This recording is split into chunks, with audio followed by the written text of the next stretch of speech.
राज्यसभा की खाली हुई सीटों पर चुनाव के बीच बीजेपी गदगद है। लोकसभा चुनाव 2024 के नतीजों के बाद पहली बार कोई खबर आई है जिसे सुनकर बीजेपी के भीतर खुशी की लहर है।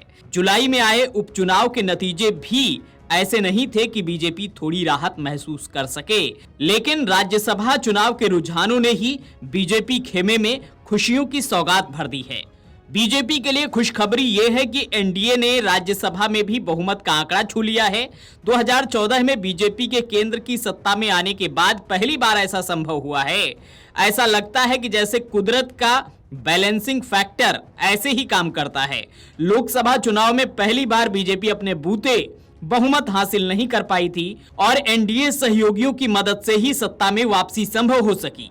राज्यसभा की 12 सीटों पर उपचुनावों की घोषणा की गई थी, लेकिन सभी उम्मीदवार निर्विरोध चुन लिए गए हैं। इसमें से 11 सीटों पर एनडीए को जीत मिली है, जबकि एक सीट इंडिया ब्लॉक के खाते में गई है।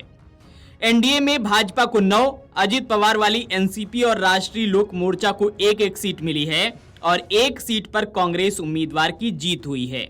राज्यसभा की 12 सीटों के उपचुनाव में 11 सीटें जीतने के बाद राज्यसभा में अब एनडीए को भी बहुमत मिल गया है।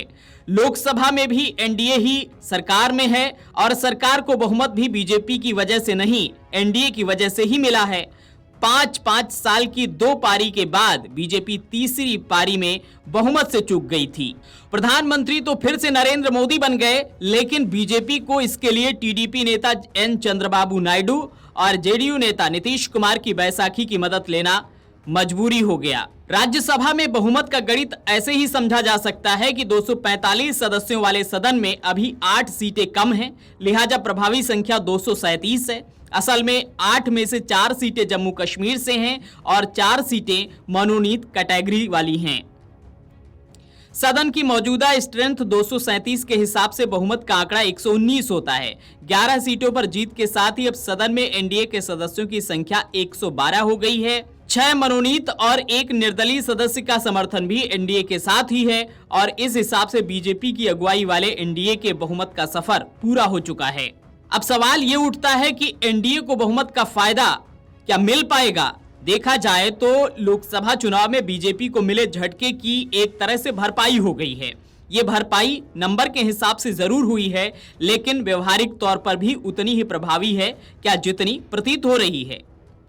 एक बार तो ऐसा लगता है जैसे व्यक्ति बदल गए हों और परिस्थितियां बिल्कुल पहले जैसी रह गई हैं। सीधे सीधे न सही, लेकिन लोकसभा और राज्यसभा में बीजेपी की हैसियत को मिलाकर देखें तो कुछ हद तक ऐसा ही लगता है।